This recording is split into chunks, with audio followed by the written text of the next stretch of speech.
नमस्कार साथियों, आपका साहित्यिक संवर्धन मंच नामक यूट्यूब चैनल पर एक बार पुनः हार्दिक स्वागत और अभिनंदन है। आज हम कक्षा 12वीं हिंदी साहित्य सरयू के 15वें अध्याय भारतीय संस्कृति जो ललित निबंध है बाबू गुलाब राय का, उसका अध्ययन करने जा रहे हैं। आपको बता दें, इस भारतीय संस्कृति जैसा कि नाम से प्रतीत हो रहा है कि ये जो निबंध है भारत की संस्कृति के बारे में, या भारत की संस्कृति की क्या क्या विशेषताएं, क्या क्या फीचर्स, क्या क्या करेक्टरिस्टिक्स रही है, उन सारी चीज़ों को एक ही इस पाठ में बाबू गुलाब राय ने समेट करके हमारे सामने प्रस्तुत करने का प्रयास किया है। क्योंकि हर एक देश की अपनी अपनी संस्कृति रही है और भारत की भी अपनी संस्कृति है, और उसी संस्कृति से दुनिया भर के देशों में भारतीय संस्कृति की जो विशिष्ट पहचान रही है, हम इस पाठ में उसी की चर्चा करेंगे। तो चलें सीधे पाठ में। ये काव्य खंड है नहीं, गद्य खंड है, तो इसमें क्या होता है कि हम ज़्यादा चर्चा नहीं करते हैं, बल्कि इसको स्वतः अनुभूत हो जाता है। हमें तो बस इस पाठ को चर्चा में लाना है। अगर कहीं थोड़ी बहुत अगर चर्चा करने जैसी बात और समझने जैसी बात होगी तब तो हम समझेंगे, बाकी पाठ सामान्यतः समझ में आता है। लेकिन भारतीय संस्कृति नामक ये जो बाबू गुलाब राय का निबंध है, ये आपके पाठ्यक्रम के लिहाज से काफ़ी महत्वपूर्ण है। इसलिए अच्छे से पढ़ें और हर एक कंटेंट को या विषय वस्तु को स्पष्ट रूप से समझने का प्रयास करें। तो चलिए पाठ के शुरू में या मूल पाठ में प्रवेश करते हैं। मूल पाठ संस्कृति शब्द का संबंध संस्कार से है, और जिसका अर्थ है संशोधन करना, उत्तम बनाना, परिष्कार करना। जहाँ आप इस चीज़ को रेखा अंकित करें, क्योंकि ये महत्वपूर्ण है कि संस्कृति किसे कहते हैं। छोटा सा प्रश्न आ जाए अति लघुतरात्मक, तो आपको पता होना चाहिए कि संस्कृति का संबंध संस्कार से है, जिनका अर्थ है परिष्कार करना, संशोधन करना। परिष्कार का मतलब उत्तम बनाना, नए सिरे से एक अच्छा तौर तरीका बनाना, उसको आप संस्कृति कहते हैं। अंग्रेजी शब्द कल्चर में वही धातु है जो एग्रीकल्चर में है। दोनों में धातु तो एक ही है। धातु का मतलब होता है क्रिया का मूल रूप। इसका भी अर्थ पैदा करना, सुधारना है, यानी कि एग्रीकल्चर का मतलब भी पैदा करना या सुधारना है, और संस्कृति का अर्थ भी पैदा करना, सुधारना, संशोधन करना, उत्तम बनाना, परिष्कृत करना। तो ये लगभग अंग्रेजी और हिंदी के जो शब्द हैं उनका मोटे रूप में अगर देखा जाए तो भाव तो एक ही है। संस्कार व्यक्ति के भी होते हैं और जाति के भी। दो बातें महत्वपूर्ण कह दी कि संस्कार एक तो हमारे इंडिविजुअल होते हैं और एक हमारे जातीय होते हैं। दो संस्कार हमारे अंदर होते हैं, और जो जातीय संस्कार है उन्हीं को संस्कृति कहते हैं। ठीक है, ये महत्वपूर्ण है कि जो जातीय संस्कार है उसको क्या कहा जाता है, संस्कृति कहा जाता है, कल्चर कहा जाता है। संस्कृति एक समूहवाचक शब्द है, क्योंकि जातीय संस्कार है, इसका मतलब ये समूह का या एक पूरे दायरे का संकेत करती है। संस्कृति किसी एक व्यक्ति विशेष की नहीं, बल्कि समुदाय विशेष का जो दायरा देखा जाता है और उसका जो भाव होता है उसको हम संस्कृति कहते हैं।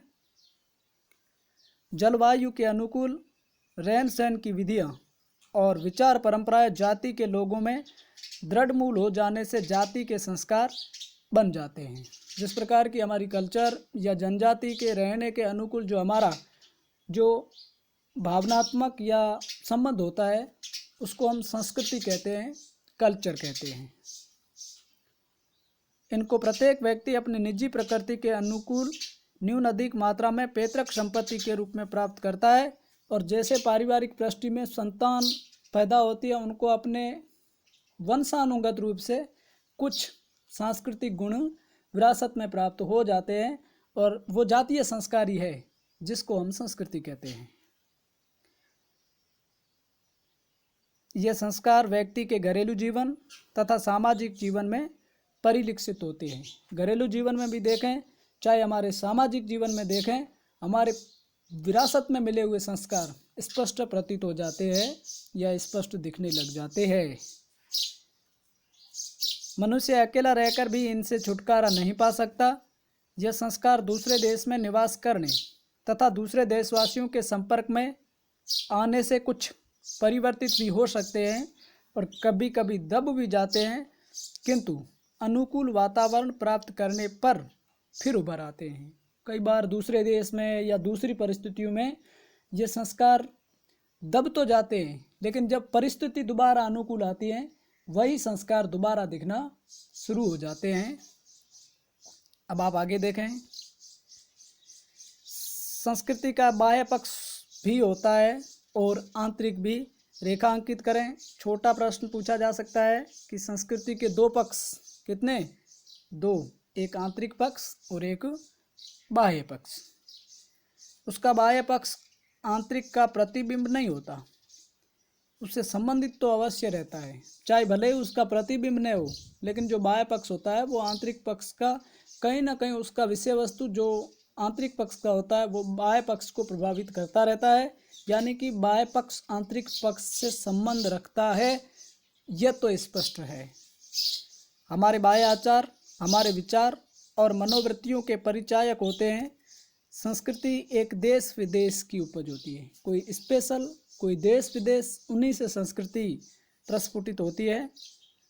उसका संबंध देश के भौतिक वातावरण और उसके पालित, पोषित और परिवर्धित विचारों से होता है। यानी कि वहाँ की जो व्यवस्था है, वहाँ का जो खाका है, उससे जो भी परिष्कृत रूप से उभर करके वातावरण से कुछ संस्कार निकलते हैं, उसी को हम संस्कृति के रूप में अभिहित करते हैं। आगे देखिए, भाषा संस्कृति का कुछ बाहरी अंश है। ध्यान रखना छोटे प्रश्न के लिहाज से कि भाषा जो है वो संस्कृति का एक प्रकार से बाहरी अंग है। फिर भी वे हमारी जातीय मनोवृत्ति की परिचायिका होती है। कुशल शब्द को ही लीजिए, स्किल जिसको हम कुशल कहते हैं, उस शब्द को देखिए, वह हमारी उस संस्कृति की ओर संकेत करता है जिसमें कि पूजा विधान की संपन्नता के लिए कुश लाना एक दैनिक कार्य बना हुआ था। जो कुश ला सकता था वह तंदुरुस्त भी और होशियार भी समझा जाता था। प्रवीण का शब्द वीणा से, जो कुशल है, जो प्रवीण है, प्रवीण होशियार को कहते हैं, समझदार को कहते हैं, उसका संबंध किससे है? वीणा से। प्रिय उससे उपसर्ग लगा है। प्रकर्ष वीणायाम प्रवीण। हमारी भाषा में गो से संबंधित शब्दों का बाहुल्य है। कई सारे शब्द हैं जो गो से ताल्लुकात रखते हैं, जैसे गोधूली बेला, जिसमें विवाह जैसे शुभ कार्य संपन्न होते हैं। गोधूली बेला शाम के समय जब गायें अपने घर की ओर उन्मुख होती हैं, उसको हम गोधूली बेला कहते हैं और उसको विवाह के समय ठीक माना जाता है, सुकून माना जाता है, शुभ माना जाता है। आगे देखिए, गोष्ठी गवेषणा, गाय की चाह या खोज के अर्थ विस्तार द्वारा गवेषणा का अर्थ खोज हो गया। गवाक्स, गो की आँख, खिड़कियों का आकार शायद पहले गोल होता था, जिसको हम झरोखा कहते हैं, गवाक्स उसको कहते हैं। गुरसी, अंगीठी गोरसी से बनी है जिसमें गो का दूध उठाया जाता था। गोपुच्छ, नाटक को गो की पुच्छ के समान बताया गया है। अंत में आकर मूल कथा ही रह जाती है और उसका फैलाव बंद हो जाता है। ये गो से संबंध शब्द है अलग अलग, जिनको आप थोड़ा देख लेना। गोमुखी, जिसके भीतर माला फेरी जाती है और जिससे जल गिरता है, उसे भी कहते हैं। गोपन, गोपन यानी कि छिपाना, यह शब्द भी गो से संबंध रखता है। जो वस्तु पाली जाती है, सुरक्षित रखी जाती है, वह छिपा कर भी रखी जाती है, जिसको गोपन कहा जाता है। गोपनीय जिसको हम कर सकते हैं, कॉन्फिडेंटियल कह सकते हैं। ये बाहुल्य हमारे समाज में गौ की प्रधानता का द्योतक है। यानी कि इसको कहीं ना कहीं गौ नामक मूल धातु या गाय से जोड़ करके या उनकी हमारे समाज में प्रधानता रही है, वैल्यू रही है, इसलिए इस प्रकार के खूब सारे शब्द बन करके तैयार हुए हैं। अब आगे देखें, भारत गर्म देश है जहाँ हृदय को शीतल करना मुहावरा है, किंतु आंगल देश जो है वो ठंडा है। वहाँ की परिस्थिति के अनुकूल वार्म रिसेप्शन और कोल्ड ट्रीटमेंट आदि मुहावरे हैं। वार्म रिसेप्शन का मतलब होता है गर्मजोशी के साथ स्वागत करना, सत्कार पूर्वक स्वागत करना, और कोल्ड ट्रीटमेंट का मतलब है जो सर्दी का इलाज जिनको आप कहते हैं। ये अंग्रेज़ों के वहाँ या आंग्ल देशों में एक प्रकार से मुहावरे चलते हैं। ब्रेकिंग द आइस मौन भंग करने के अर्थ में आता है, यानी कि जो चुपचाप है या जो एक प्रकार से शांति है उनको भंग करने के अर्थ में इसका प्रयोग भी किया जाता है। आइस ठंडेपन का प्रतीक है और मौन ठंडेपन का ही तो द्योतक है। अंग्रेजी का प्रयोग killing two birds with one stone, यानी कि एक पत्थर से दो पक्षियों को मारना। एक तो ये है वहाँ की हिंसात्मक प्रवृत्ति का परिचायक है, यानी कि एक पत्थर एक ठेले से दो पक्षियों को मारना, इसका मतलब नुकसान करना, हिंसा करना, वायलेंस करना। जबकि हमारे यहाँ इसका अनुवाद हुआ है एक ठेले में दो पंछी, किंतु उसमें वह मधुरता नहीं जो एक पंथ दो काज में है। एक पंथ दो काज यानी हम एक काम के लिए जाते हैं और उस काम के साथ साथ में हमारा दूसरा काम अगर निपट जाता है तो देखिए कितना अच्छा और कितना सारगर्भित अर्थ है, जो सात्विक अर्थ है। जो आंग्ल देश में बोला जा रहा है वो नकारात्मकता का पोषक है, और जबकि हमारा ये एक पथ दो काज है वो हमारी सकारात्मकता या पॉजिटिविटी का सूचक है।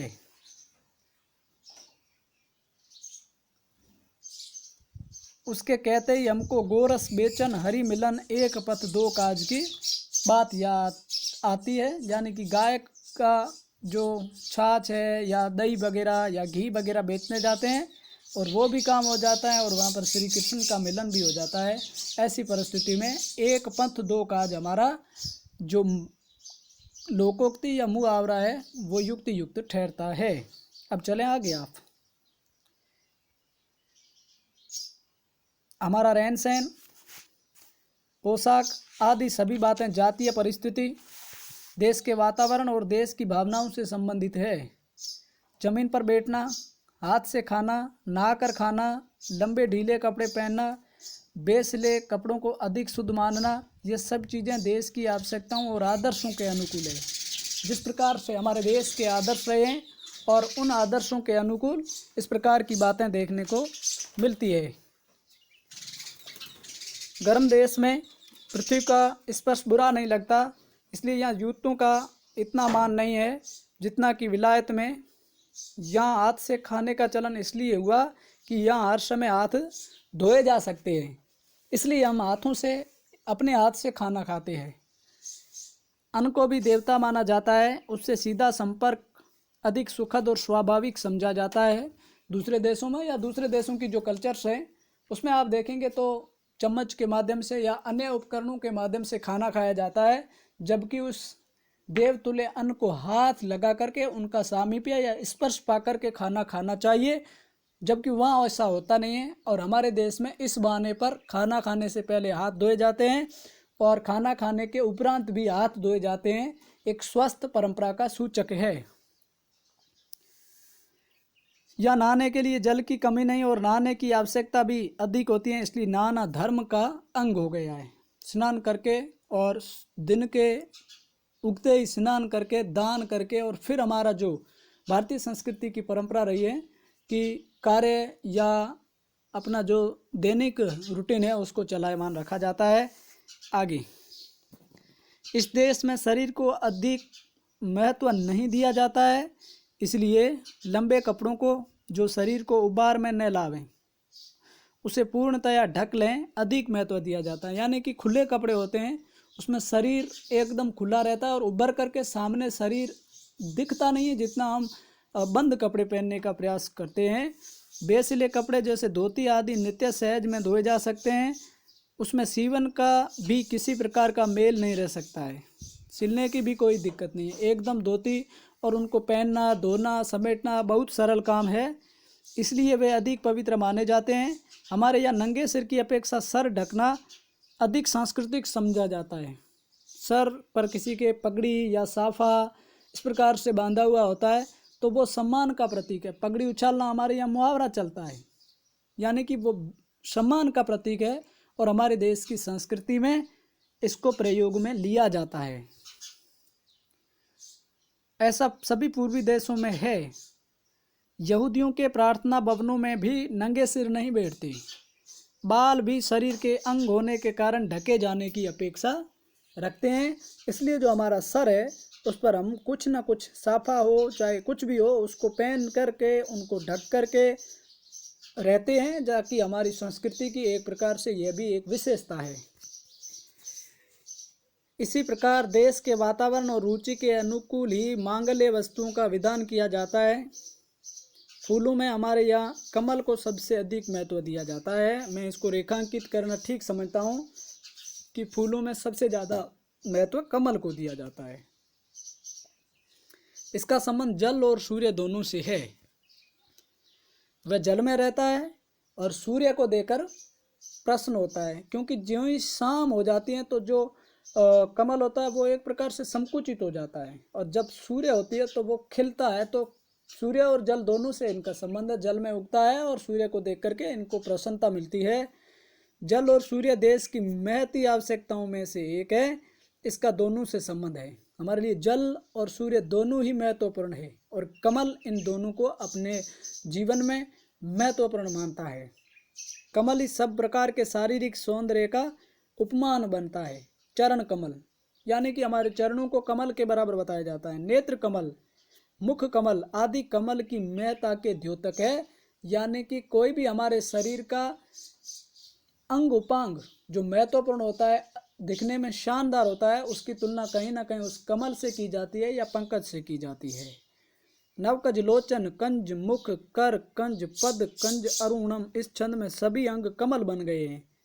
चाहे आँख हो, चाहे मुंह हो, चाहे पाँव हो, चाहे हाथ हो, इन सबको कमल से समन्वित किया गया है या कमल के जैसा बताने का प्रयास किया गया है। आम्र आम को कहते हैं। कदली दुर्वादल घास को कहते हैं। नारियल श्रीफल आदि को मांगल्य कार्यों में प्रमुख स्थान दिया जाता है। जैसा कि हम भारतीय संस्कृति से ताल्लुकात रखते हैं तो इस प्रकार की जो भी चीज़ें हैं उनको हम मंगल सूचक मानते हैं। हमारे और धार्मिक या अन्य कोई भी त्यौहार होते हैं उनमें इन चीज़ों का प्रयोग मोटे रूप में किया जाता है। आम यहाँ का विशेष मेवा है। इसमें रस भरा रहता है। आम जो है वो यहाँ का एक प्रकार से विशेष फल है, विशेष मेवा है। अब आप आगे देखें।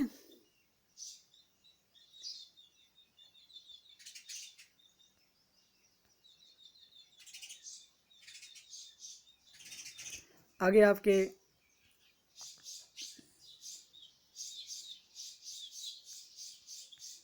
यहाँ हो गया। और इसका बोर बसंत का अग्रदूत है। हमारे यहाँ अश्वत्थ यानी कि पीपल को भी विशेष महत्ता दी गई है, क्योंकि पीपल की भी हमारे यहाँ पूजा की जाती है। श्रीमद् भागवत गीता में भगवान की विभूतियों में अश्वत्थ को भी माना गया है। अश्वत्थ यानी कि पीपल, ये पहले भी आ गया है। अश्वत्थ सर्ववृक्षाणाम, भारतीय संस्कृति में जिन जिन वस्तुओं को महत्ता दी गई है वे सब श्रीमद् भगवत गीता में भगवान की विभूतियों के रूप में आ गई है। भगवान बुद्ध को भी अश्वत्थ वृक्ष के नीचे बुद्धत्व प्राप्त हुआ था। यानी कि भगवान बुद्ध को जिस पीपल के वृक्ष के नीचे बुद्धत्व प्राप्त हुआ था उसको आज भी बोधि वृक्ष कहा जाता है।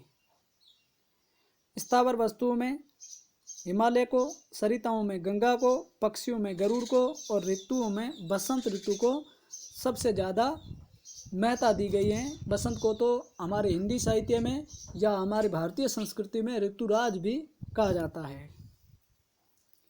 स्त्रीलिंग चीज़ों में कीर्ति, वाणी, स्मृति, बुद्धि और धीरति, पेशेंस जिसको कहते हैं, सबूरी जिसको कहते हैं, धैर्य जिसको कहते हैं, इन सारी चीज़ों को हमारी इंडियन कल्चर में, भारतीय संस्कृति में महत्ता दी गई है, मान्यता प्रदान की गई है। यह भी हमारी जातीय मनोवृत्ति का परिचायक है।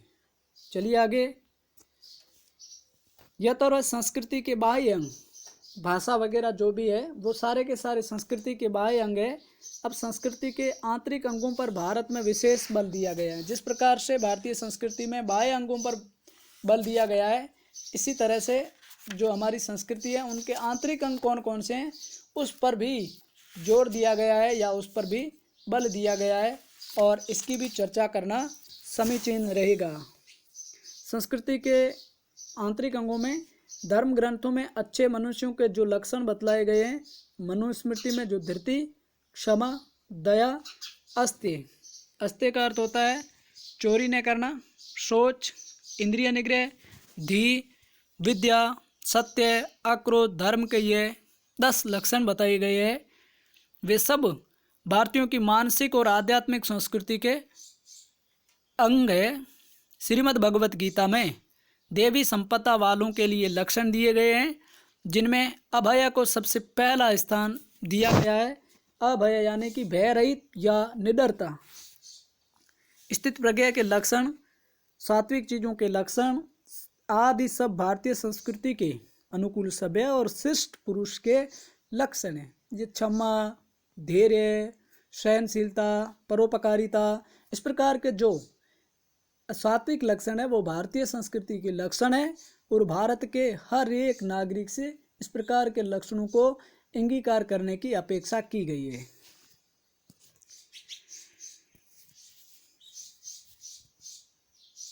आगे देखिए, इसलिए सभी महाकाव्य ऐसे लक्षणों से भरे पड़े हैं।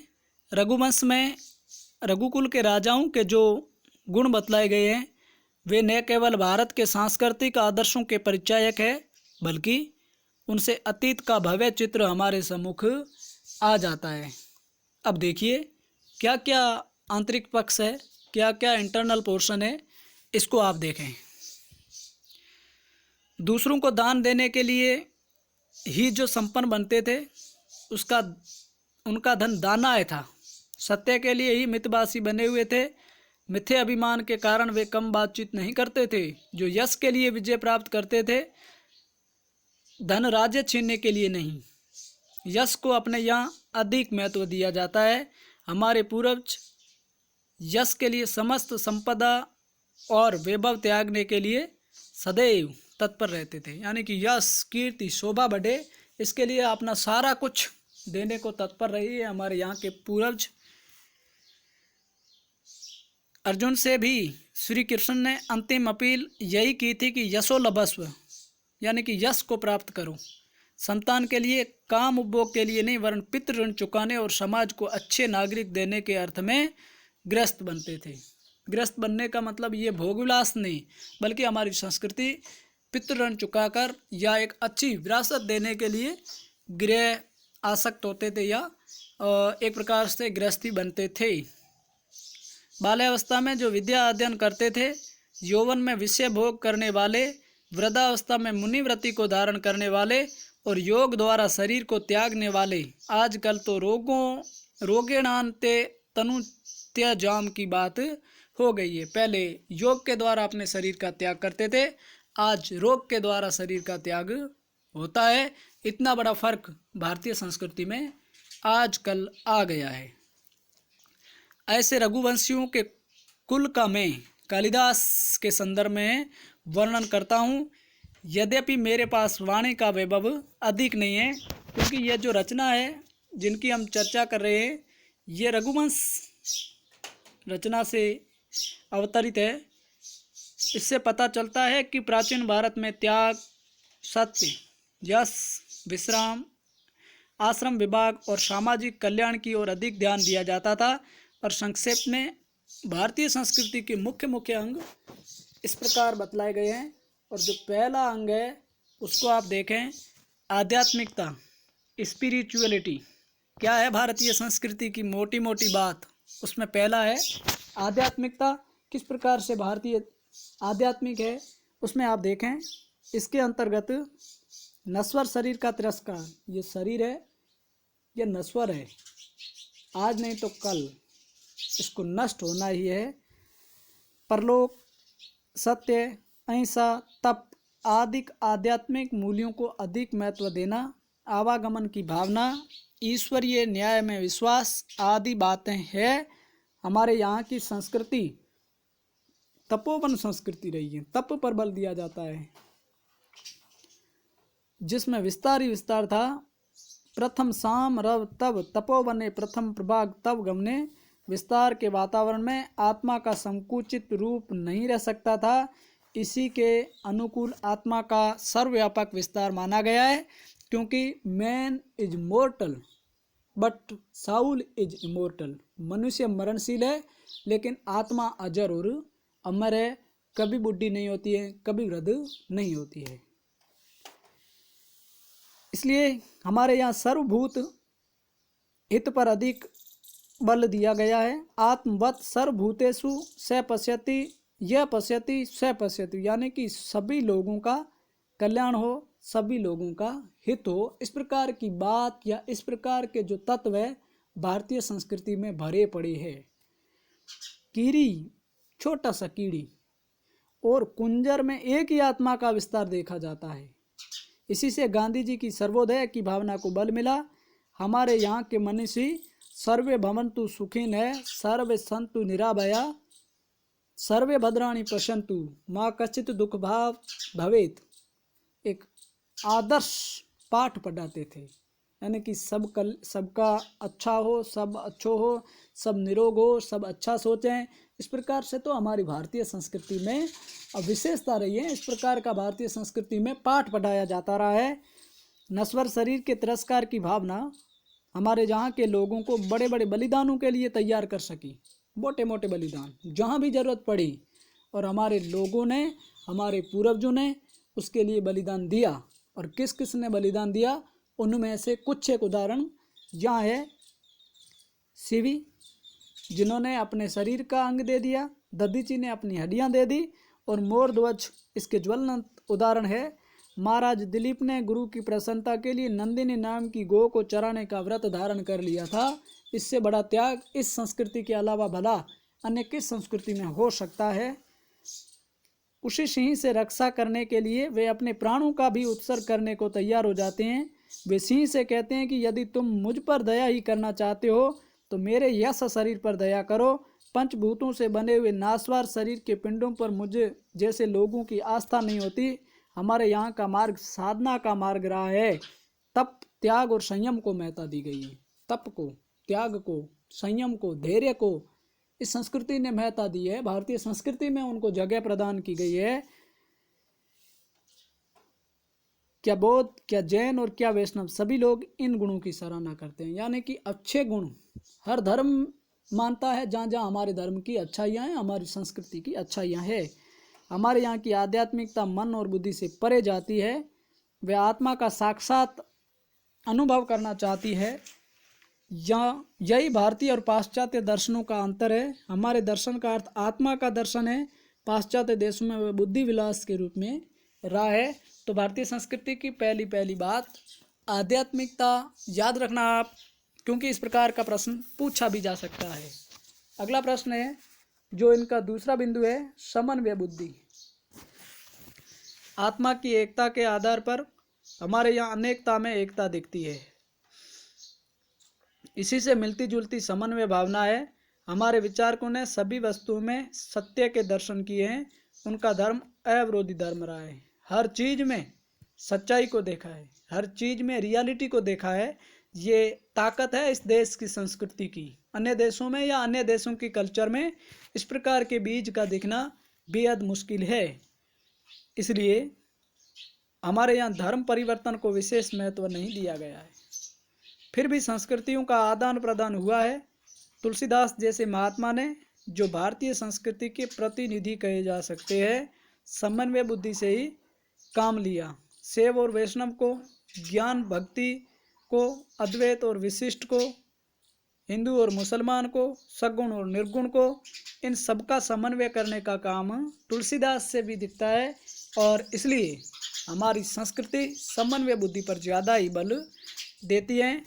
और आगे देखें, आधुनिक कवियों में प्रसाद जी ने अपनी कामायनी में ज्ञान, इच्छा और क्रिया का समन्वय किया है।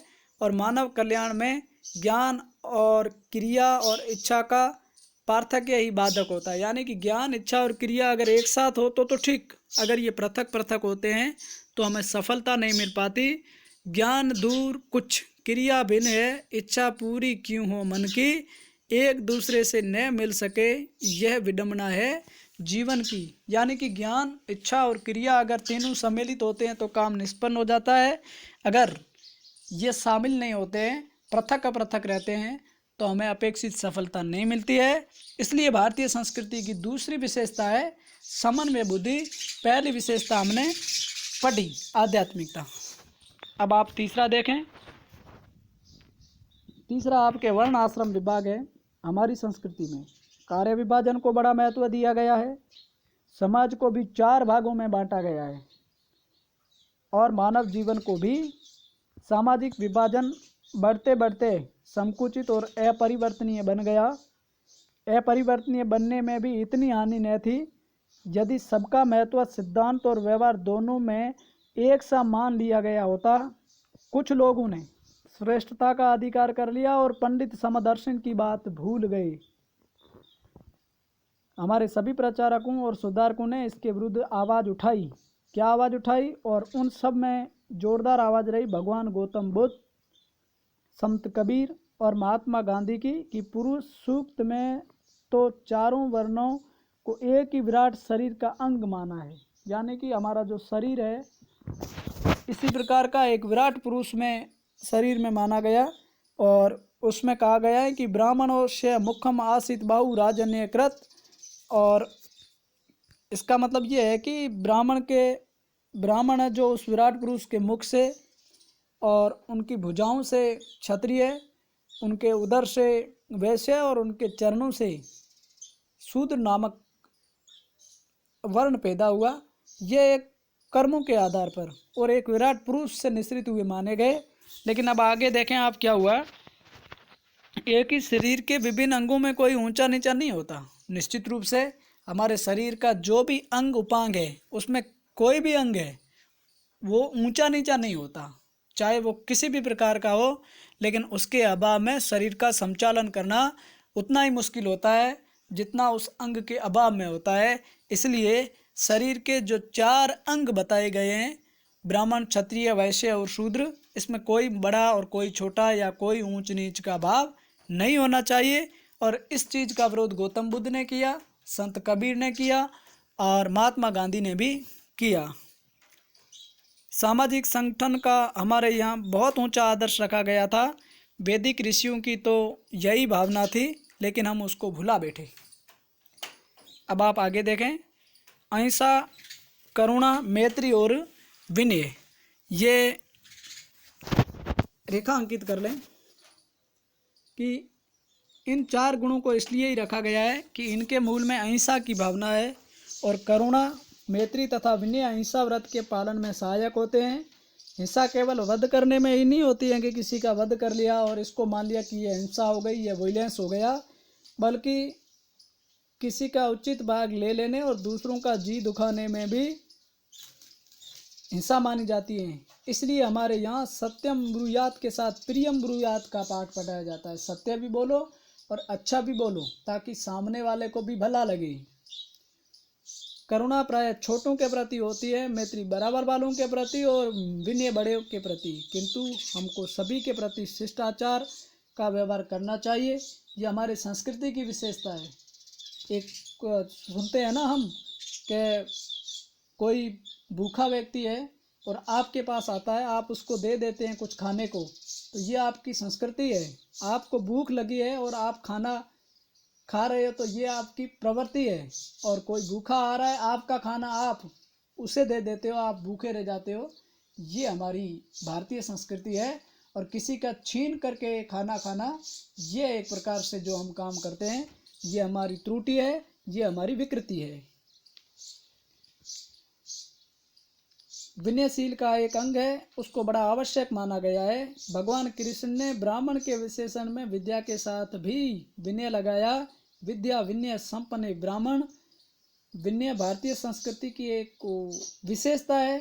असंस्कृतिक लोग ही उद्यत होते हैं। विनय यानी कि शिष्टाचारमयी, करष्टशील। और जो विनयशील होते हैं वो हमारी संस्कृति के विशेषण है, यह हमारी संस्कृति की विशेषता है। अगला हमारा है प्रकृति के प्रति प्रेम, भी भारतीय संस्कृति की विशेषता है। भारतवर्ष पर प्रकृति की विशेष कृपा रही है। यहाँ सभी ऋतुएं समय पर आती हैं, चाहे गर्मी हो, सर्दी हो, वर्षा हो, हेमंत हो, शिशिर हो, बसंत हो, सारी की सारी ऋतुएं जो है वो ठीक समय पर आती हैं और पर्याप्त काल तक ठहरती हैं। जो उनका समय है उस समय तक तो रहती ही है। ऋतुएं अपने अनुकूल फल फूलों का सृजन करती हैं। धूप और वर्षा के समान अधिकार के कारण ये भूमि सस्य श्यामला हो जाती है, यानी कि हरी भरी हो जाती है, एक प्रकार से रमणीय हो जाती है।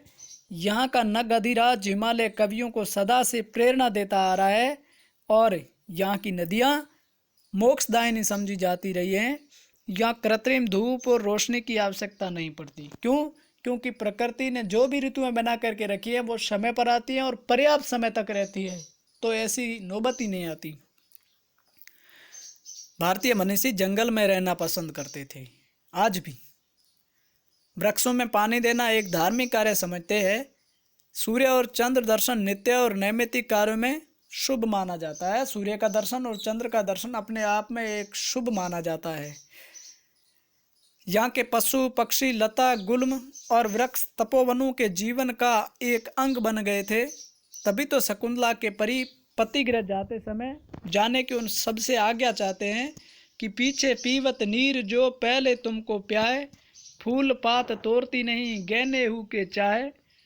जब तू फूलन के दिवस आते है सुखदान, फूली अंग समाती नहीं उत्सव करत मान। सोए जाति शकुंतला आज पिया के गए, आज्ञा देऊ पयान की तुम सब सहित सने। यानी कि वहाँ की प्रकृति, आप मुझे आज्ञा दें और मैं मेरे प्रेमी या मैं मेरे पति दुष्यंत के पास जाना चाहती हूँ। यानी कि एक प्रकार से उनको अपने परिवार का अंग मानना, पारिवारिक सदस्य मानना, यह हमारी संस्कृति के प्रकृति प्रेम को इंगित करता है। हमारी संस्कृति में इतने ही संकुचित नहीं है। पारिवारिकता पर हमारी संस्कृति में विशेष बल दिया गया है। भारतीय संस्कृति में शोक की अपेक्षा आनंद को अधिक महत्व दिया गया है, इसलिए हमारे यहाँ शोकांत नाटकों का निषेध है। सुखांत नाटक है हमारे यहाँ। भारत में आतिथ्य को विशेष महत्व दिया गया है। अतिथियों को भी देवता माना गया है, इसलिए ही तो कहते हैं अतिथि देवो भव। हमारी संस्कृति के मूल अंगों पर प्रकाश डाला जा चुका है। भारत में विभिन्न जातियों के पारस्परिक संपर्क में आने से संस्कृति की समस्या कुछ जटिल हो गई। अलग अलग जातियां, अलग अलग क्षेत्र, अलग अलग भूगोल के संपर्क आने के बाद में संस्कृति की समस्याएं वो थोड़ी ज़्यादा हो गई। पुराने ज़माने में द्रविड़ और आर्य संस्कृति का समन्वय बहुत रीति से हो गया था। इस समय मुस्लिम और अंग्रेजी संस्कृति का मेल हुआ है। हम इन संस्कृतियों से अछूते नहीं रह सकते, चाहे अंग्रेज कल्चर हो चाहे मुस्लिम कल्चर हो, इनका भी हमारी समन्वित संस्कृति से मेल जोल हुआ है, इसलिए हम इनसे जुड़ गए हैं, अछूते नहीं हैं। भारतीय संस्कृति की समन्वयशीलता यहाँ भी अपेक्षित है, किंतु समन्वय में अपना न खो बैठना चाहिए। ऐसा नहीं है समन्वय करते करते और हमारी संस्कृति के जो मूलभूत बीज है उसको न खो दे। दूसरी संस्कृतियों के जो अंग हमारी संस्कृति में अवरोध रूप से अपनाए जा सके, उनके द्वारा अपनी संस्कृति को संपन्न बनाना आपत्तिजनक नहीं है। अपनी संस्कृति अच्छी हो या बुरी, चाहे दूसरों की संस्कृति से मेल खाती हो या न खाती हो, उससे लज्जित होने की कोई बात नहीं, क्योंकि किसी भी देश की संस्कृति तो उसकी आत्मा होती है, चाहे अच्छी हो चाहे बुरी हो, संस्कृति संस्कृति होती है, उसमें कुछ अच्छाइयाँ हैं, उसको कभी खिसकने नहीं देना चाहिए। ऐसी हमारे ललित निबंधकार बाबू गुलाब राय भारत के लोगों से, भारतीय संस्कृति के पृष्ठपोषक से अपेक्षा करते हैं। देखिए आगे, प्राचीन भारतीय संस्कृति में धार्मिक कृत्यों में एकांत साधना पर ज़्यादा बल दिया गया है। यद्यपि सामूहिक प्रार्थना का अभाव नहीं है। हमारे कीर्तन आदि तथा महात्मा गांधी द्वारा परिचालित प्रार्थना सभाएं धर्म में एकत्व की सामाजिक भावना को उत्पन्न करती आई है। हमारे यहाँ सामाजिकता की अपेक्षा पारिवारिकता को महत्व दिया जाता है, परिवार को महत्व दिया जाता है। पारिवारिकता को खोकर सामाजिकता को ग्रहण करना तो मूर्खता होगी, क्योंकि परिवार तो उसका जड़ है, उसका एक प्रकार से आधार है। अगर उसको हम खो देते हैं तो सामाजिकता या सोसाइटी का प्रश्न ही नहीं उठता। किंतु पारिवारिकता के साथ साथ सामाजिकता बढ़ाना श्रेयस्कर होगा। भाषा और पोशाक में अपनत्व खोना जातीय व्यक्तित्व को तिलांजलि देना होगा। हमें अपनी सम्मिलित परिवार की प्रथा को इतना न बढ़ा देना चाहिए कि व्यक्ति का व्यक्तित्व ही न रह जाए, यानी कि व्यक्ति की जो लिबर्टी है उसको भी बराबर रखना है और पारिवारिकता को भी बढ़ाना है, और उसके साथ साथ में हमारी सामाजिकता को भी बढ़ाना है, सोसाइटी का भी विस्तार करना है। और नए व्यक्ति को इतना महत्व दिया जाना चाहिए कि गुरुजनों का आदर भाव भी न रहे और पारिवारिक एकता पर भी कुठाराघात न हो। ऐसा नहीं है कि पारिवारिकता के कारण व्यक्ति की व्यक्तिगत स्वतंत्रता का हनन हो जाए, या फिर ऐसा नहीं है कि उसको जो इंडिविजुअल लिबर्टी है उसको कुछ ज़्यादा मात्रा में दिया जाए ताकि वो गुरुजनों का या अपने से बड़ों का अपमान करना सीख जाए। तो ये थोड़ा संतुलन स्थापित करने की जो बात है उसको भी समझाने का प्रयास किया गया है। कपड़े और जूतों की सभ्यता और कम से कम कपड़ा पहने और नंगे पैर रहने की सभ्यता में भी समन्वय की आवश्यकता है। अंग्रेजी सभ्यता में जूतों का विशेष महत्व है, किंतु उसे अपने यहाँ के चौका और पूजा गृहों की सीमा पर आक्रमण न करना चाहिए। हमारे यहाँ इस प्रकार का नहीं है। हमारी सभ्यता मिट्टी और पीतल के बर्तनों की है। हमारी सभ्यता स्वास्थ्य विज्ञान के नियमों के अधिक अनुकूल है। यदि हम कुल्हड़ों के कूड़े का अच्छा बंदोबस्त कर सकें, उससे अच्छी कोई चीज़ है नहीं। आलस्य को वैज्ञानिकता पर विजय पाना आलस्य को वैज्ञानिकता पर विजय न पाना चाहिए। यानी कि एक प्रकार से आलसपन ऐसा नहीं है कि साइंटिफिक के आगे निकल जाए, टेक्नोलॉजी के आगे निकल जाए। अंग्रेजी संस्कृति से भी सफाई और समय की पाबंदी की बहुत सी बातें सीखी जा सकती हैं कि उनमें वो विद्यमान है, और भारतीय संस्कृति उनको एडॉप्ट कर सकती है, उनको स्वीकार कर सकती है, उनको अंगीकार कर सकती है।